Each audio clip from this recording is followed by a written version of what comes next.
Assalamualaikum warahmatullahi wabarakatuh. Halo Tribuners, kembali lagi di program Ruang Psikologi bersama saya Clara Amanda. Nah Tribuners, hari ini kita akan berbincang tentang suatu tema yang sangat menarik, pastinya sangat fenomenal saat ini di media sosial. Orang sangat banyak sekali membicarakan tema ini nih sekarang. Nah tema kita hari ini adalah perselingkuhan. Nah pasti penasaran kan Tribuners, kita bakalan ngebahas tema perselingkuhan ini seperti apa ke depannya. Nah, tapi sebelum itu kita perkenalan dulu nih sama bintang tamu kita yang akan membahas tema terkait perselingkuhan ini. Silakan Ibu, sahabat Tribuners. Iya, hai Tribuners. Senang ya berjumpa dengan kalian semuanya. Saya di sini dengan Clara, saya Kuswardani dari Ikatan Psikolog Klinis Indonesia Wilayah Sumbar. Bersama nih kita akan membahas mengupas ya tentang fenomena perselingkuhan. Oke, itu jadi Tribuners, kita bakalan tahu nih gimana sih sebenarnya perselingkuhan ini, tapi dari perspektif psikologi pastinya ya Bu. Karena kan banyak banget nih orang sekarang membicarakan perselingkuhan ini dari berbagai perspektif gitu kan. Kita dari perspektif kita dulu nih, psikologi gitu Bu. Nah tapi sebelum lebih jauh kita nih Bu, mungkin kita bisa bahas dulu nih sebenarnya perselingkuhan itu apa sih kalau dari kacamata orang psikologi gitu Bu. Iya, ini pertanyaan menarik ya Clara ya. Iya. Kalau dari perspektif psikologi sih, terutama perspektif psikologi klinis ya, karena saya berkecimpung di dalam dunia klinis yang termasuk terkait dengan bagaimana melakukan sebuah terapi ya pasangan dengan kasus perselingkuhan ini. Nah, kalau dilihat dari perspektif psikologi klinis, perselingkuhan atau infidelity ini adalah pelanggaran sebuah komitmen ya, pelanggaran sebuah kepercayaan, sebuah komitmen, pengkhianatan sebuah hubungan dalam suatu relasi intimacy, yaitu relasi bisa jadi pengkhianatan dalam relasi personal pacaran, juga menyangkut relasi sebuah pernikahan. Nah ini adalah pelanggaran ini kontrak ya, kontrak atau komitmen yang sudah disepakati kedua belah pihak nih sesama pasangan ya, bahwa saya nggak mau nih kalau kamu terlalu intim atau berdekatan dengan lawan jenis dan sebagainya. Nah ini sebenarnya berbeda-beda ya, pasangan komitmen setiap pasangan itu berbeda-beda. Contohnya aja misalnya pacar Clara suka nggak kalau Clara tuh didekati oleh orang lain? Oh, ngamuk Bu. Ngamuk ya, ya, bahkan posesif ya. Iya. Nah sama, mungkin saya tidak seperti itu ngamuknya pasangan saya, tetapi menimbulkan suatu pertanyaan yang akan lebih lanjut, kenapa nih orang lain atau laki-laki ini kok selalu menghubungi misalnya begitu ya, lewat handphone dan sebagainya. Nah ini kan sebuah apa namanya ya, sebuah eksklusif aturan-aturan, komitmen-komitmen yang dipegang oleh pasangan. Nah ketika kemudian salah satu dari pasangan tersebut melakukan penarikan dari komitmen tersebut, pelanggaran dari komitmen tersebut, nah ini sudah dikatakan sebagai selingkuh gitu ya. Meskipun sebenarnya batasan-batasan dari komitmen ini kan berbeda, pasangan Clara dengan pasangan berbeda, saya dengan pasangan suami saya juga berbeda nih, mengkategorikan kamu sudah melakukan selingkuh atau bukan. Akan tetapi dari berbeda-beda batasan selingkuh, dikatakan selingkuh itu menariknya punya nih 3 kriteria ya. Satu biasanya itu berkaitan dengan wajar lah ya, ketertarikan fisik. Nah kalau didiskusi lebih lanjut, Bu, tidak tentu juga sih pasangan yang menjadi pasangan selingkuh ini lebih menarik dari pasangan utama gitu ya. Nah tapi sebenarnya ketertarikan fisik itu kan tidak harus selalu lebih cantik, lebih handsome ya, tetapi ada sesuatu yang menarik pada saat itu ya. Ini menimbulkan satu langkah awal dari sebuah perselingkuhan, pengingkaran dari komitmen di awal dengan pasangan utamanya. Nah, akan tetapi kemudian ya kalau dikatakan Bu, wajar dong Bu tertarik dengan lawan jenis yang lebih fresh gitu ya, atau lawan jenis yang lebih manis, lebih cute gitu ya kalau ya.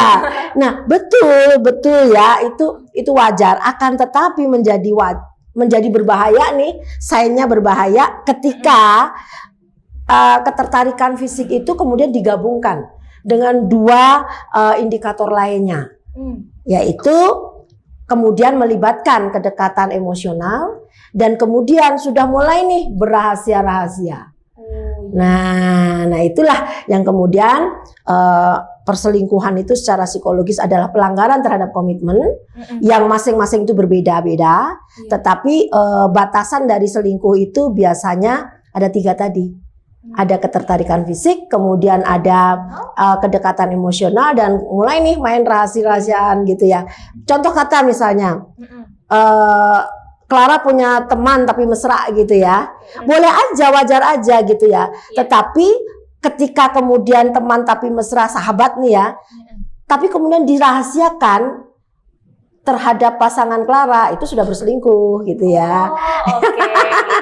Karena ada kerahasiaan tadi. Ya, temennya ya mungkin awalnya adalah menarik untuk diajak diskusi ya, kemudian tukar pikiran ya. Terus kemudian lama-lama ada attachment nih, kedekatan secara emosi.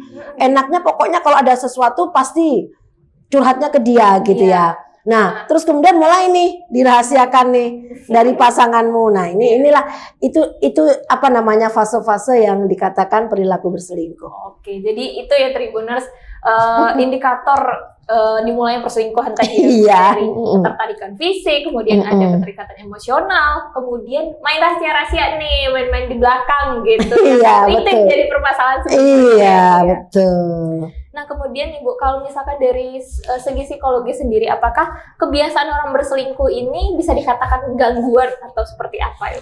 Iya, jadi kalau menurut diagnostik dan statistik Manual of Mental Disorder, itu menjadi panduan dari karakteristik atau diagnostik dari gangguan, sebuah gangguan kesehatan mental, itu memang tidak ada eksplisit bahwa perselingkuhan itu adalah bentuk gangguan dari kesehatan mental. But anyway, tentu saja akibat dari itu menimbulkan gangguan-gangguan kesehatan mental, baik dari pelaku sendiri maupun dari korbannya tentunya ya. Nah, tetapi sebagian besar dari ahli ya, itu juga mengatakan bahwa karena ini sudah semakin banyaknya fenomena perselingkuhan ini, bisa jadi itu menjadi bagian dari gangguan kesehatan mental. Nah, itu bisa dipahami juga meskipun secara kriteria diagnostik tidak ada. Bisa dipahaminya begini, bahwa ketika seseorang melakukan perselingkuhan, ternyata dari aspek penanganan yang kita tanganin sehari-hari aja ya, ternyata ada aspek-aspek kepribadian tertentu yang menyokong, berkontribusi terhadap model-model perilaku perselingkuhan itu. Ya, seperti adanya gangguan kepribadian tertentu ya, itu menampilkan fitur-fitur yang mengarah kepada probabilitas bahwa terjadinya perselingkuhan atau terjadinya perilaku selingkuh pada kepribadian tertentu. Ya, seperti narsistik, kemudian borderline personality disorder, karena gangguan kepribadian itu sendiri sebenarnya merupakan fitur-fitur yang ada di dalam diri seseorang kan. Nah, sedangkan selingkuh itu sendiri merupakan ketidakmampuan seseorang untuk setia dalam satu komitmen kan itu ya. Nah, kepribadian tertentu itu memiliki fitur-fitur mengarah ke situ. Ya, paham enggak? Nah, itu jadi kalau misalnya nih pada borderline personality disorder ya, itu biasanya memiliki emosi yang tidak stabil. Kemudian terhadap komitmen juga tidak bisa dipegang komitnya gitu ya, karena itu tergantung dari mood dan sebagainya. Nah, ini mudah menimbulkan fluktuasi tertentu, termasuk mood, termasuk cepat jatuh cinta dan sebagainya. Ya, nah ini fitur-fitur tersebut memang bisa berpengaruh terhadap munculnya perilaku selingkuh pada fitur-fitur kepribadian tertentu. Ya, jadi memang secara tidak digolongkan dalam gangguan sih secara diagnostik, tetapi diyakini bahwa fitur-fitur tertentu memang memunculkan perilaku selingkuh itu. Berpotensi besar lah ya. Seperti itu. Oke, jadi Tribuners sebenarnya perselingkuhan itu bukan belum tergolong suatu gangguan psikologis. Nah, tadi Clara ada mention itu, Bu. Kalau ini memang bukan termasuk dalam gangguan, tapi mungkin akan menimbulkan dampak-dampak ya bagi pelaku maupun korbannya sendiri. Betul. Nah, apa sih Bu dampaknya bagi pelaku maupun korban? Iya. Nah, kalau kita melihat dampak daripada perilaku perselingkuhan ini, dampaknya tentu pada gangguan kesehatan mental. Dari banyaknya kasus-kasus yang kita hadapi terkait dengan perselingkuhan suami istri, pertama memang menimbulkan dampak yang luar biasa terhadap istri yang diselingkuhi ya. Itu sangat wajar sekali. Bagaimana kemudian kita tercerabut kepercayaan kita terhadap pasangan itu luar biasa sakit. Dan itu saya menghadapi berkali-kali ya seperti itu. Dan persoalan yang berkaitan dengan ketidakpercayaan, tercerabut rasa percayanya ini kan pengkhianatan ya. Ini menimbulkan luka yang mendalam bagi si korban perselingkuhan. Bisa suami, bisa istri. Dan kebetulan memang kasusnya juga berimbang nih, laki-laki yang diselingkuhi dan istri yang diselingkuhi gitu ya. Tapi masih tetap 60-40% ya, bahkan 70-30 banyak korbannya istri ya yang diselingkuhi. Masih juara dalam aspek perselingkuhan. Nah, kenapa demikian? Karena proses jatuh dalam pengkhianatan itu kan menimbulkan lubang ya, lubang yang mendalam, dan itu butuh waktu lama untuk recovery dan butuh dukungan ya, dan itu tidak mudah untuk kembali. Karena move on tidak seperti yang diomongin ya, move on, ayo dong move on, tidak semudah itu. Ya, iya. Bahkan saya selalu dalam statement memaafkan itu mudah. Ya kan, tetapi melupakan itu yang butuh waktu.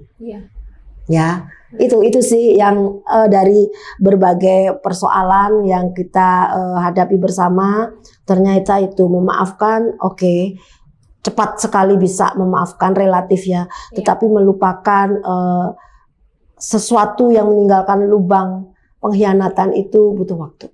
Ya. Apalagi kan kalau dalam rumah tangga mungkin Bu udah banyak kenalan, gitu kan, udah banyak waktu yang dihabisin, jadi makin susah lupanya ya Bu ya. Betul. Nah, kalau untuk perselingkuhan sendiri nih Bu, kan itu sekarang memang tadi Bu bilang untuk udah 60/40 nih untuk cewek cowok. Untuk penyebabnya sendiri apa tuh Bu? Apakah ada luka di masa lalu, ataukah karena pengalaman dari orang tua, atau seperti apa tuh Bu? Ya, bisa saja. Jadi banyak ya pengalaman-pengalaman yang kita hadapi,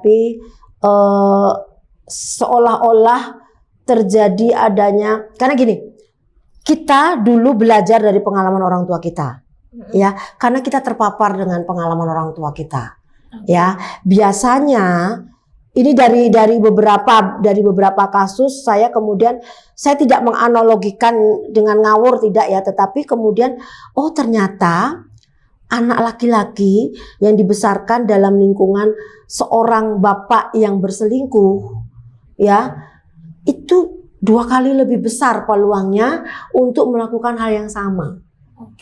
Ya, karena seolah-olah diberikan nih contoh secara langsung, dan itu mungkin masuk di dalam korteks pengambilan keputusannya dia ya.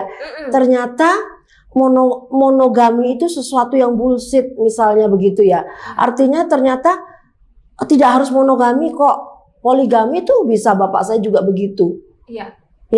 Nah, ya kalau poligami yang estetis, poligami yang Islamik is okay gitu ya. Tetapi kalau tidak monogami artinya berselingkuh dan kemudian menimbulkan itu tadi lubang besar, luka besar pada istri atau pasangannya, dan itu di-rewind oleh anaknya. Nah, itu kan menjadi pengalaman yang artinya gini ya perlakuan untuk suami bisa melakukan ini loh. Nah, ini ternyata memiliki potensi 2 kali lebih besar untuk anak laki-lakinya melakukan hal yang sama. Jadi peran orang tua sangat besar ya sebenarnya membentuk betul. seperti apa anaknya ke depan. Betul. Dan kemudian juga paparan-paparan, saya yakin paparan sekarang, perselingkuhan dimodulasi oleh hal-hal berkaitan dengan teknologi, dengan medsos. Ya nggak sih, betul. perkembangan cyber gitu ya, dan bahkan perselingkuhan itu tidak hanya perselingkuhan secara fisik, perselingkuhan secara emosional saja, tetapi lebih kepada sekarang ini cyber affair. Oh, gimana tuh, Bu? Cyber affair itu berkaitan dengan perselingkuhan, ya TTM tadi lewat chatting kan, room chat, yang ya. kasus Gojek. Nah itu salah satu metode kali ya. Ya, cyber affair itu lebih saya rasa di wilayah Indonesia itu lebih berisiko besar karena kita adalah pengguna medsos terbesar di dunia ya. Ya. Baik apapun bentuknya deh. Apalah banyaklah sekarang ya. Dari dulu zaman dulu tuh FB ya. Nah, FB terus sekarang kemudian FB itu dipakai untuk reuni dipakai untuk FB dan sebagainya lah ya. Ya, model-model seperti itu ternyata itu memodulasi, ya, memoderatori adanya proses perselingkuhan gitu ya.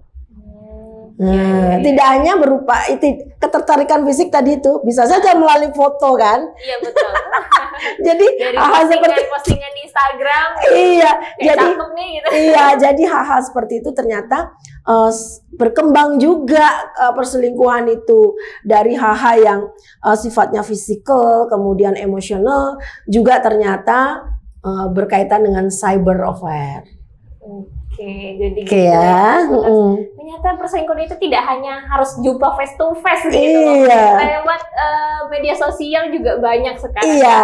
Karena dengan gini, karena dengan dia aktif di cyber affair itu, dia melupakan kan? Iya, melupakan pasangan utamanya. Seolah-olah dia tidak butuh lagi pasangan utamanya, padahal ada di rumah itu. Gitu ya. Semuanya yang nyiapin pasangan utama ya. Iya. Padahal yang nyiapin anduk, yang nyiapin air bersih, teh, kopi dan sebagainya itu pasangan utamanya. Tetapi dengan cyber affair itu udah lupa itu. Ya karena dia fokusnya ke situ. Di situ melanggar komitmennya dia bersama kan? Dengan pasangan utamanya. Betul. Oke.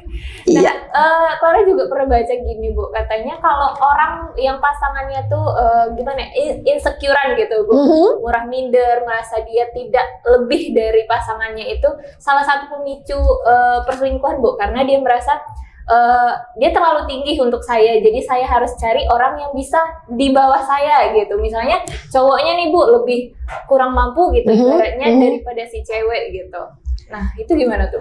Iya, sebenarnya gini, banyak penelitian yang mengatakan bahwa 5-12% dari pelaku ya affair ini memiliki tingkat kepuasan hubungan yang rendah.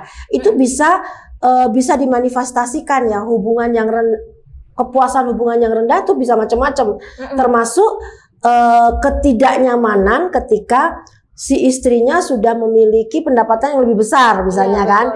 Nah, kemudian ada semacam insecure di situ. Seolah-olah dia merasa memposisikan diri, dia tidak menjadi bagian utama dari pasangannya karena pasangannya mungkin lebih mendewakan adanya uang dan sebagainya, ekonomi yang lebih lancar dan sebagainya. Bisa saja itu terjadi. Ya, tetapi tidak hanya laki-laki yang seperti itu, perempuan juga begitu. Ketika posisi laki-laki berada di atas dalam konteks ekonomi, dia bisa saja loh melakukan affair dengan orang-orang yang di tingkat ekonomi yang sama. Ya, sehingga melupakan nih pasangan utamanya. Jadi hal-hal yang berkaitan dengan ekonomi ini juga menjadi pemicu ya. Pemicu adanya misalnya kebosanan, sudah mulai nih bosan dengan lauk yang itu juga gitu ya. Jadi dia pengen juga mencoba yang lain karena ada duit dan sebagainya. Nah, ini menariknya ketika seorang laki-laki memiliki affair dalam dengan pasangan di luar pasangan utamanya, pasangan resminya. Dan itu melibatkan seksual, hanya melibatkan seksual, artinya bisa jadi karena dia ingin variasi yang lain, kemudian dengan uangnya dia bermain dengan PSK lah ya, misalnya PSK yang tingkat sesuai dengan ekonominya lah ya. Nah, itu biasanya perempuannya itu akan mudah memaafkan ketika laki-laki melakukan affair yang tidak melibatkan attachment emosi. Ya, hanya berhubungan seksual, jajan habis gitu ya. Dia akan lebih, dari pengalaman saya, dia akan lebih cepat memaafkan itu dibandingkan ketika laki-laki itu memiliki pasangan selingkuh yang affair-nya tuh long time dengan attachment yang mendalam. Iya. Nah, itu istri akan lebih sulit untuk memaafkan. Itu memang terjadi. Ya, memang dihadapi dan faktanya demikian gitu. Nah, ketika kalau kita melihat contohnya saja lah ya, contoh di dunia ini siapa yang nggak kenal Parker Bowell dengan Charles, Camilla Parker Bowell dengan Charles, itu kan long time itu, dan itu tidak bisa dimaafkan oleh Lady Di. Iya, benar Lady Di. Ya, karena dan itu karena apa? Melibatkan emotional attachment yang panjang antara Charles dengan Camilla, meskipun Camilla sudah menikah. Ya, pada saat itu ya. Nah itu tidak bisa dimaafkan. Ya, menurut saya itu manusiawi sih, Diana kemudian menuntut perceraian dan sebagainya, karena itu tadi, itu contoh bahwa emotional attachment itu lebih sulit dimaafkan dibandingkan ketika seorang laki-laki jebret karena punya duit, dia mencari lauk yang lain, ya, tidak melibatkan bapernya, tidak dibawa perasaan, tetapi hanya sex attachment aja udah selesai. Nah, itu lebih mudah memaafkan si pasangannya ini, perempuan, istrinya, ya, seperti itu. Oke, kita lanjutin nih Bu. Nah, kita mungkin membicarakan nih, kalau misalkan nih orang berselingkuh itu mungkin bisa jadi kebiasaan nih Bu. Kalau orang udah terbiasa melakukan perselingkuhan sana sini, ada ceweknya, sana sini ada cowoknya, itu apakah kebiasaan itu bisa sembuh atau enggak tuh Bu? Bisa Tribuners ini lebih mendalam lagi nih ya.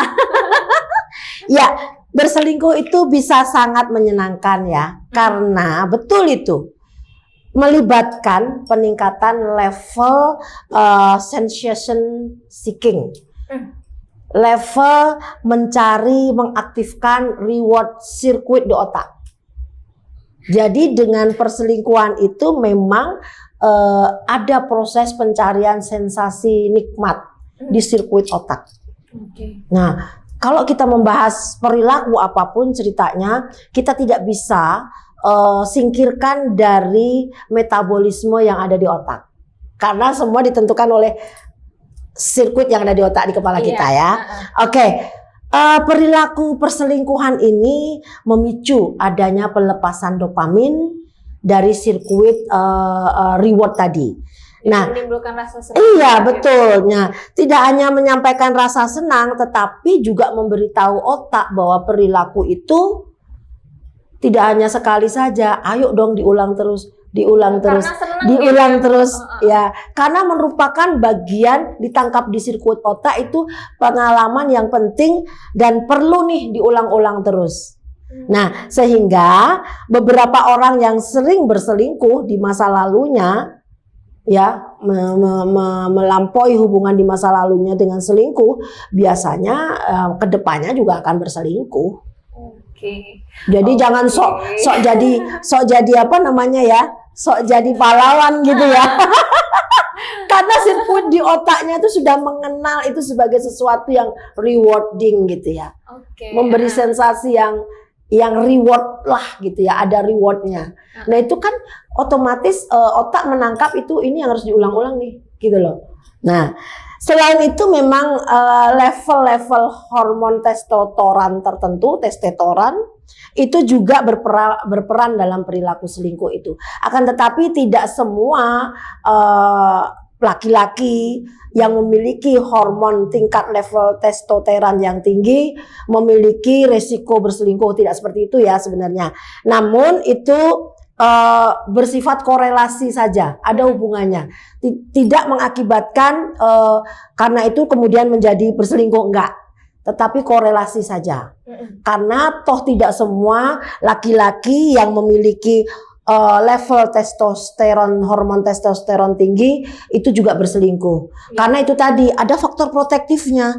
Mungkin dia tidak terpapar dengan itu. Mungkin terpapar keluarganya itu adalah harmonis, saling menghargai, tidak menyakiti satu dengan yang lain. Kemudian juga ada prepared dari kepribadiannya itu sendiri juga tidak memiliki fitur-fitur BPD, fitur-fitur gangguan kepribadian yang berkaitan dengan narsistik dan sebagainya.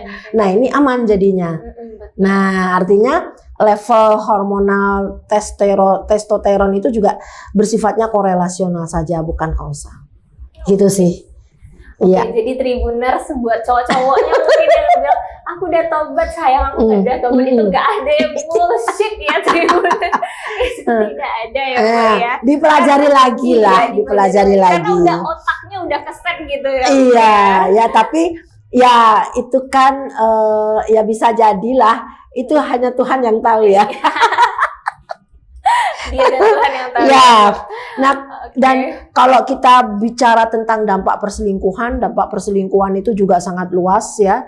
Kalau kita ngomongin dampak medis itu pasti berkaitan dengan penyakit seksual menular, HIV, herpes, hepatitis, bahkan relasi yang kemudian membuahkan, relasi selingkuh yang kemudian menghasilkan anak itu juga nanti ada yang disebut dengan paternal diskrepansi. Jadi ini juga menimbulkan suatu kondisi psikologis bagi si anak. Hasil perselingkuhan ini juga menjadi memiliki riwayat tidak enak deh, kasihan ya.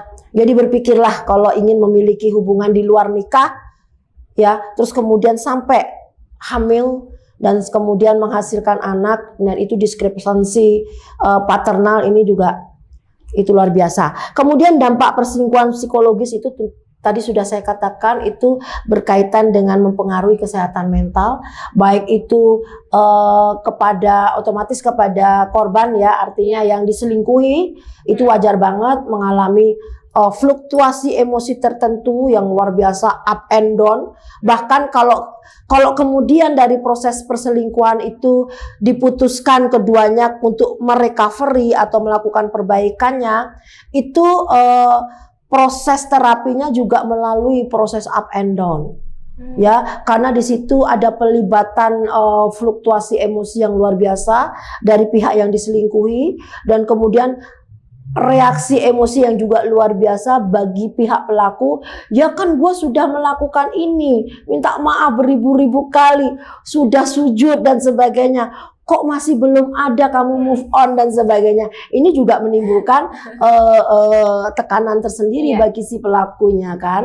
Nah ini apalagi kemudian ketika relasi yang saling menyakitkan itu dan membuahkan perilaku atau emosi yang menyakitkan itu kemudian direkam oleh anak. Nah ini kan secondary trauma lagi pada si anak. Nah ini jangan deh.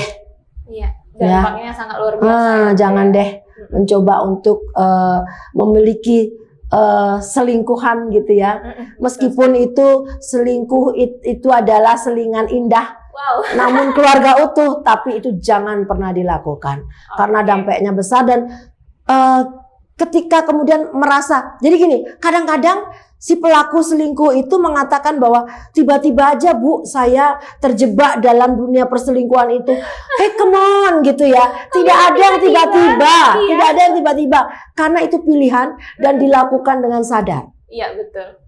Ya, karena tadi awalnya ketertarikan fisik, kemudian ada attachment ya secara emosional, dan kemudian dengan sengaja dia merahasiakan. Itu tidak tiba-tiba dangdut selingkuh gitu ya, tetapi benar-benar itu adalah keputusan ya, keputusan yang sangat sadar dia melakukan selingkuh itu.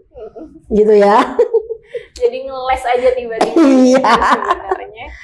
Oke, mungkin ke pertanyaan selanjutnya nih Bu. Nah, jika kita nih udah tahu kalau pasangan kita itu berselingkuh, apa sih yang harus dilakukan Bu? Karena kebanyakan kalau perempuan kan ya udah pasrah aja karena anak, karena nggak mau susah cari nafkah mungkin. Gitu. Itu gimana tuh? Ya, sebenarnya sangat wajar ketika perempuan dalam tanda kutip tidak memiliki bargaining position secara ekonomi yang baik. Tentu saja pasrah, kemudian membiarkan, tidak punya bargaining position. Nah ini ketika dia dalam kondisi yang baik-baik saja, okay gitu ya. Tetapi kan lama-lama tergerus juga. Iya. Ya, karena semakin kualitas dan kuantitas perselingkuhan itu semakin kemudian menggeser bahwa dia tidak menjadi utama lagi.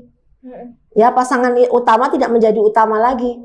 Ya, dia di nomor sekian kan. Ya, urusan nomor 7 deh kamu. Urusan nomor 1 sampai 6 selingkuhannya.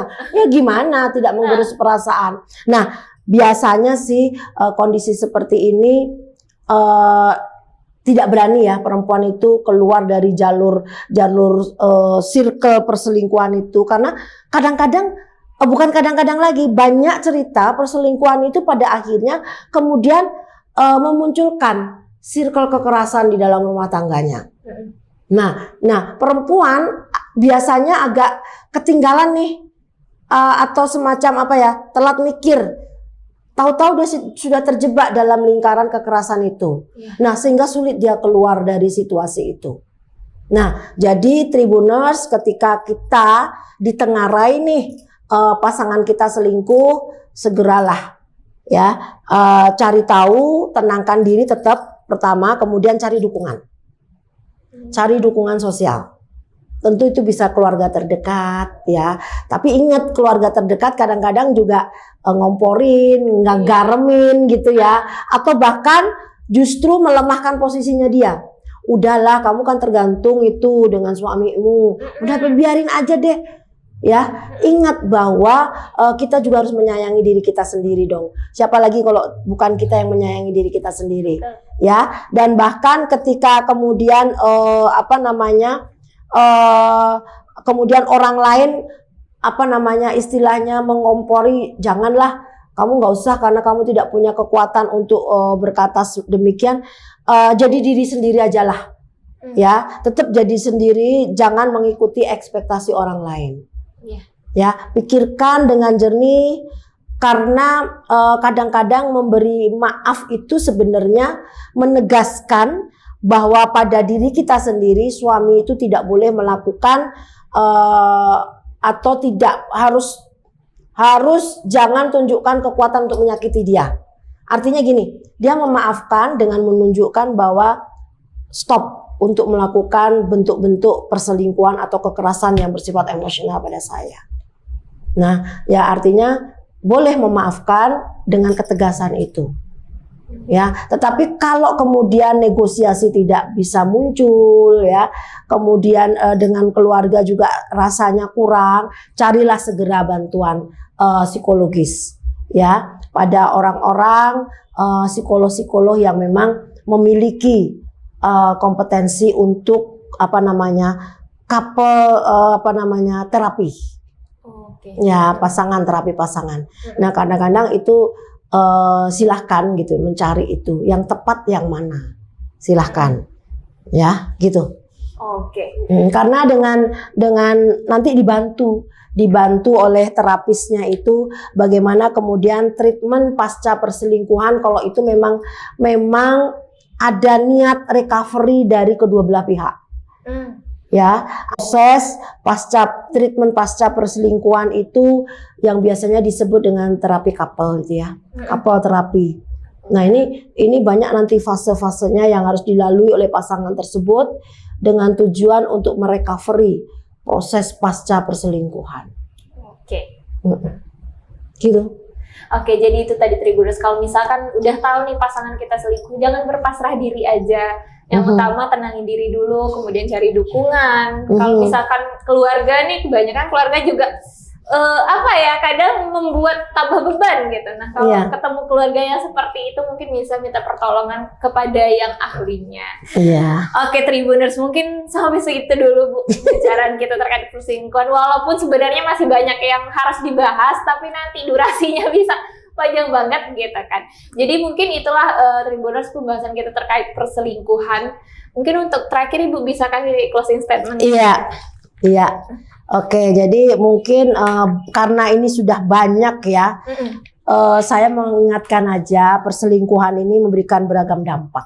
Iya. ya, terhadap korban, kemudian pelaku sendiri, kemudian orang-orang di sekitar pelaku termasuk anak ya. Nah ini dan ingat persoalan ini kalau toh recovery itu juga butuh waktu panjang. Jadi jangan pernah mencoba berselingkuh. Oke, jangan pernah mencoba untuk Iya. berselingkuh. Kembali komitmen kepada pasangan kita, satu cukup. Ya, satu cukup. Rawatlah kasih sayang, cinta kasih, kembali kepada komitmen pertama, dan rawatlah itu menjadi bagian dari tugas perkembangan kita sampai maut memisahkan. Oke, jadi itu Tribuners, jangan pernah mencoba untuk berselingkuh gitu, karena kalau udah coba sekali pasti ketagihan terus nggak kelar-kelar. Oke, tapi hari ini kita harus kelar sampai di sini di Ruang Psikologi hari ini membahas tema perselingkuhan bersama Ibu Dani. Saya Clara Amanda dan Ibu Dani undur diri. Terima kasih. Assalamualaikum warahmatullahi wabarakatuh.